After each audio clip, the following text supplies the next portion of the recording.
За оройн дөрөв өнөөдөр 2026 оны 1 сарын 29-ний өдөр болж байна. Тэгээд ажлын саад подкастын маань ээлжид дугаар зочинтой эхлэх гэж байна. Тэгээд ерөн ажлын саад гэхээр ер нь тухайн үедээ нэг сонсохоор ажлын саад ч юм шиг илүү ажил хийгээд байгаа юм шиг юм байдаг мөртлөө сүүлд нь ингээд харахад миний яг үндэ ажлын саадуудыг тэр зүйл ингээд устгаж явж болдог зүйлс байдаг те.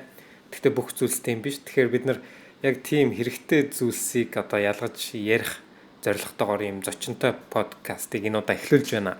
За энэ удаагийн зочноор болохоор сугармаа оролцож байна. За миний бол нэлээд удаан хугацааны танил. За тэгээд ер нь одоо маш товчхон өөрийн танилцуулахад хоёр хүүхдийн ээж, за тэгээд эхнэр, за түүнээс гадна энэ одоо их ажлын хажуугаар өөрийгөө хөгжүүлэхэд тасралтгүй ингээд өвчин чармаалт цаг зав гаргасаар байгаа. За иргэний барилгын инженерийн бакалаврын зэрэгтэй шүтээсийг төгссөн. Дараа нь саяхан ойролцоогоор жил орчмын өмнө Унгар улсад инженеринг менежмент чиглэлээр магистрийн зэргийг хамгаалаад Унгарийн засгийн газрын тэтгэлгээр ингээм амжилттай төгсөөд сураад эх орондоо ирээд хийж бүтээхээр ажиллаж амьдарч байгаа ийм гэрийн эзэгтэй. За тэгээ бас мэргэжлийн хүн байна. За тэгээ өнөөдөр бид хоёр болохоор энэ OneNote application болон түүний хэрэглээ ер нь хүмүүст хэрхэн ажлын саадын алга болгоход энэ OneNote application болон Para гэдэг аргачлалуудыг ашигласнаар тус болж болох бай. Хэрхэн тэмдэглэлийг зэгцтэй хөтлөх вэ гэдэг талаар бол яг бодиттой юм туршлага дээр ярих гэж бодож байна. Нэгэд онлайн юм ярихаас илүү юм яг одоо суурмаа жишээлбэл нэг хэрхэн хэрэгжилж байна гэдэг. За тэгээд урилгыг хүлээж авсанд баярлалаа суурмаа. Ойр дээрээ завгүй байна уу, завтай байна уу? Ер нь тог бас ойр тасраад байгаа сурагтай байгаа те. Ер нь одоо ойрын хугацаанд ямар ажил дээр төвлөрж ажиллаж байна вэ гэдгээс хэлээглээ. За оройн бүгдэнд нь за энэ хүү подкастт орж оролцуулж байгаад бас маш их баярлалаа. За ирээд ер нь бол за завгүй буцаад тэ Монголынхаа орчиндөө нийгэмдээ тасгаад тог тасраал, халаал тасраал гэдэг тэгэл байж байна да. Ер нь алал. За тэгээ ямар ч инженерийн мэргэжилттэй хүмүүс учраас энэ одоо нийгэмд байгаа ийм инженер шинжилгээ ухааны тусламжтайгаар шийдэх ёстой асуудлуудыг ингээд бас шийдэхэд бид хэдийн мэргэжил бол шууд ингээд гар бие оролцох боломжтой учраас бас бид нар бол тэрийг ингээд хараад аль болох чадах чинээрээ гадна дотны туршлага судлаад ингээд боломж олдвол бас тус нэмрээ оруулахыг бодож явдгаа гэдгээ бас хэлмээр байна. Тэгээ тог тасарч байгаа ч гэсэн бид нар ингээд подкастаа бас хийж байгаа нь бол ер нь асуудал байгаа ч гэсэн бас хажуугаар нь ямар нэгэн байдлаар энийг шийдэх гарц гаргалгаа хайж гинаа л гэдэг санаа шүү дээ. Хувийн төвшөнд тэгээд бүр цаашаа явбал улс орны төвшөнд. За тэгээ хоёулаа бол энэ одоо хувийн төвшөнд ямар одоо асуудлыг яаж шийдэж байгаа талаар ярина. За хоёр дахь асуулт. За OneNote гэдэг нэг аппликейшн байгаа. За тэгээ манайх дэвшилтэд аргачлалууд гэдэг хуудас дээрээ жилийн өмнөөс эхлээд энэ OneNote аппликейшн Para аргачлал төслийн менежмент гэсэн юм хослолын дагуу ингээд сургалтыг зохион байгуулж эхэлсэн. За тэгээ энэ жил бол илүү тэрийг арай боловсронгуй болгоод өмнөх суусан хүмүүсийн санал бодлыг аваад нөгөө яг одоо энд харагдсан байгаа шиг ийм хэрэгжүүлэлтийн бодит туршлага дээр үндэслээд ингээд нэлийн одоо боловсронгуй болгоод явъя гэдэг тийм төлөвлөгөөтэй ажиллаж байна. За тийм учраас өмнөх одоо яг энэ бид нар бас жилийн өмнө нэг цагтаа лайв групп энэ төр ингээд лайв Facebook группт ороод лайв хийгээд ингээд явсан тийм. За тэгэхээр тэр цагаас хойш юу болвоо? Энэ Para гэж юу юм бэ? OneNote гэж юу юм бэ? Ер нь өөрийн чинь амьдралд хэрэг болж гин үү? Ажлын саадууд багасж гин үү? Энийг ашигласан чи ер нь яаж гин үү гэдгээс эхлэе. За тийм ялцгүй энэ одоо за хүүхэнд бол ялангуяа үнээр хэрэгтэй. За цаашлах юм бол ажил тэгээд нэг бус зүйлч гэсэн нэлээд хэрэгтэй одоо зүйлс байгаа. За энэ дижитал тэмдэглэлийн дэвтэр буюу OneNote нь болохоор за хүн болгон хэрэглэхэд маш хялбар. Анх ер нь бол за жилийн өмнө за жил гарангийн өмнө бол сонсч байсан. Гэхдээ яг энэ дэвшилтэт технологиуд Lean Work-оос явуулдаг сургалтанд хамрагдсныхаа дараагаар маш нэлээд идэвхтэйгээр одоо хэрэгжилж яг өөрийнхөө дипломын ажил дээр ялангуяа маш тийм үр дүнтэйгээр ашиглаад хийсэн. За Para техник яг одоогор бол яг Para техникийг бас яг энэ Para техникийн бүтцээр одоо ашиглаад явж байгаа. Яг энэ дэлгэцэн дээр харагдаж байгаачлан за OneNote нь бол Microsoft-оос гаргасан дижитал тэмдэглэлийн дэвтэр байгаа тийм ээ. Ер нь бол үнэгүй ашиглаж болно хүн болгон. За тэгээд хэрэглэж гэсэн нэлийн хялбархан. За паратехник гэж юу яриад байгаа юм гэхээр энэ нь бас нэлийн системтэй гоё аргачлал байгаа. За project гэсэн. За уучлаарай. Яг паратехник би нөгөө хоёлаа детальны ярина. Би тэгтээ нэг юм марцсан. Паратехник нөгөө Tiago Porte гэдэг зохиогчийн гаргаж хүмүүст танилцуулсан тийм техник. Тэгэхээр зүгээр тэр хүний танилцуулсан юмыг бит хоёр OneNote дээр бас яаж хэрэгжүүлж байгааг бас ярьж байгаа. Тэгээ зохиогчхоо нэрийг би мартаа явуулсан байна. За тэгээд ингээд ямар ч Para OneNote гэд ашиглаж байгаа юм байна. Тэгэхээр одоо OneNote дээр ингээд ийм section group-ууд үүсгэж болдог. Яг саяны нөгөө яриалуу ингээд буцаагаад холбогдоход Project Areas Resource Archives гэдэг энэ дөрвөн одоо үгний эхний өсгөнүүдийг нийлүүлээ Para болчихж байгаа шүү дээ. Тэгэхээр project дотор юу байгаа, area дотор юу байгаа, resource дотор юу байгаа, архив дотор юу байгаа. За project гэдэг нь болохоор өөрийн чинь хувьд яг юу тийм. За хамгийн их нь бол тэ нөгөө за эхнээс нь жишээгээр ярих юм бол яг ийм дөрвөн дэвтэр байна те дөрвөн өөр төрлийн хамгийн ихнийх нь болохоор project буюу за яг одоо идэвхтэйгээр хийж байгаа ажлууд гэсэн үг те эхлээд тодорхой хугацаанд дууснаа гэж ойлгож байна. За ингээд section үүсгээд хавцсууд үүсгээд өөрийнхөө дуртай юмудаа хийн. За минийхэр жишээ нь Hippo project, Udemy гэх мэтчлийн projectууд одоо бол яг төслүүд явж байгаа гэсэн үг жижигэн. За эндээс ороо харчин. За Areas хэсэг дотор нь бас яг адилхан. Ингээд нэг жижигэн харахад нэг ингээ ганц зүйл байгаа боловч цаашаа задраад явдаг байгаа. Энэ нь болохоор Areas хэсэг дотор юу байрлуулсан байгаа вэ гэхээр яг байнгын одоо тасралтгүй үргэлжлэх зүйлсүүд те гэр бүл одоо эрүүл мэнд те санхүү сургалтууд гэх мэтчлэн за жишээ нь гэх юм бол энэ за би яг жилийн өмнө нөгөө нэг явж байсан сургалт маань ингэж тэмдэглэж аваад явж байсан. Тэр доор манай хэсэг юм биш үү? Тийм аа. Ингээд окей.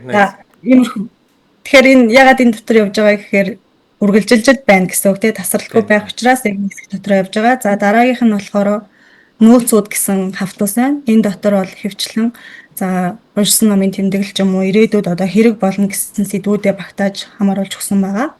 За архив дотор бол за энэ хэсгүүд байна те энэ аль хэдийн хийгдээ дуусчихсан зүйлсүүдээ оруулж ирсэн байгаа. За ялангуяа их сургуулийн маань энэ дипломын төсөл ажил маань дуусаад ийшээ орсон бол project хэсэг дотор байж байгаа. Одоо бол энэ рүү шилжиж ороод ирсэн байгаа гэсэн үг. За тэгэхээр архив бол ойлгомжтой. Өнгөрсөн хийгээ дууссан юмнуудаа устгахгүйгээр тийшээ хийж чинь те.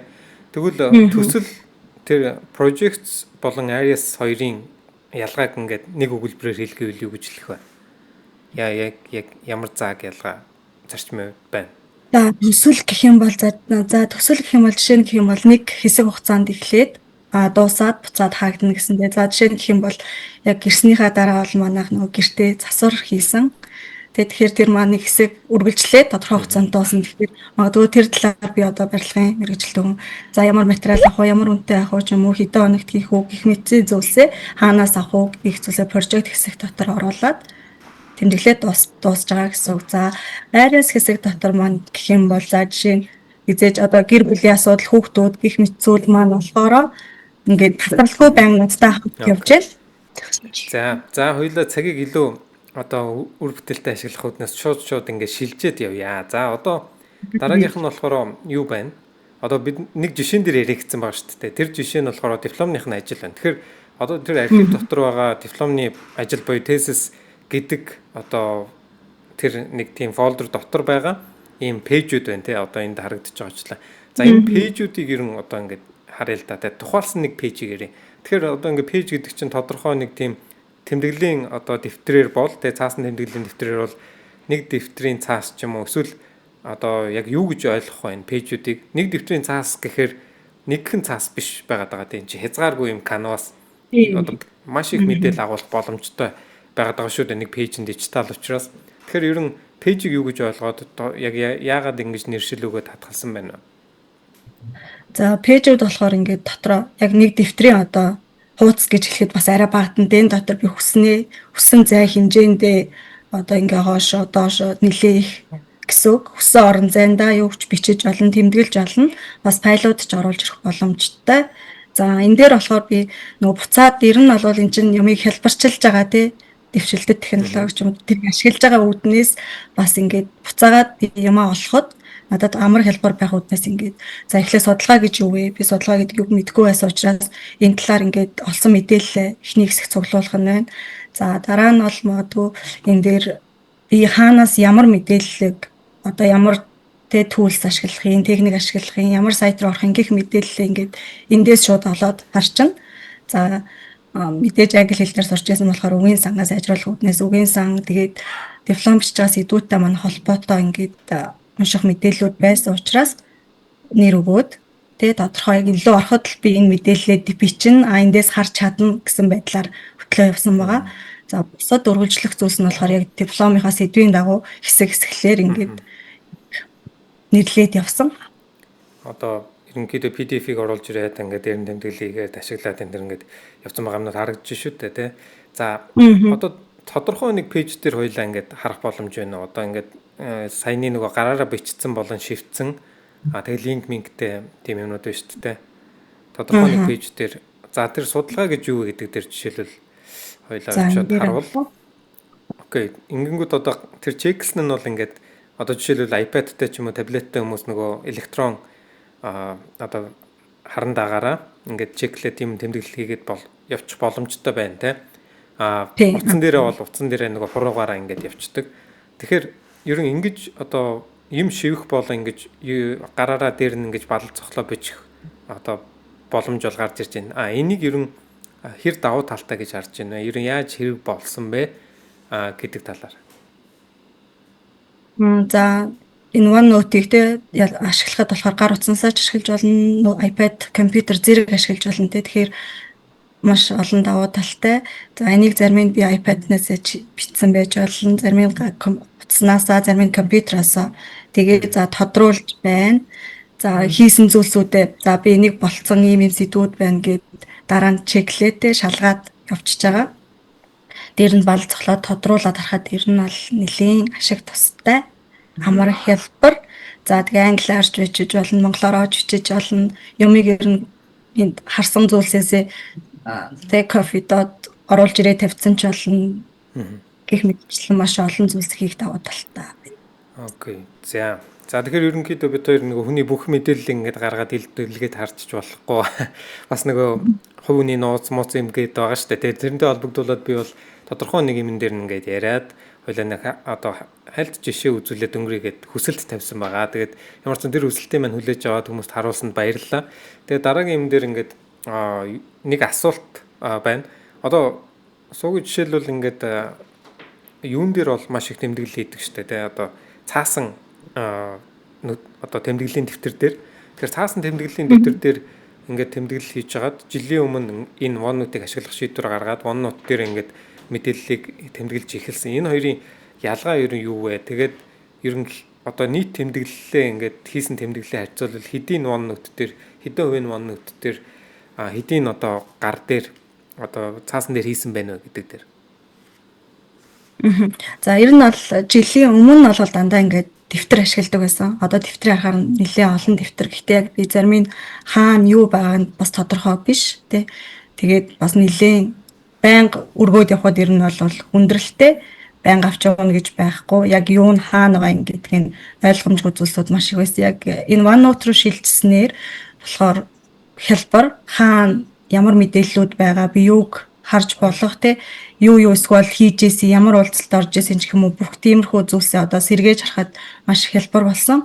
За ер нь бол одоо бол ингээд сүүлийн 1 жилдээ бол за 80% нь бол дижитал буюу яг энэ OneNote руу шилжээд ороод ирсэн байгаа.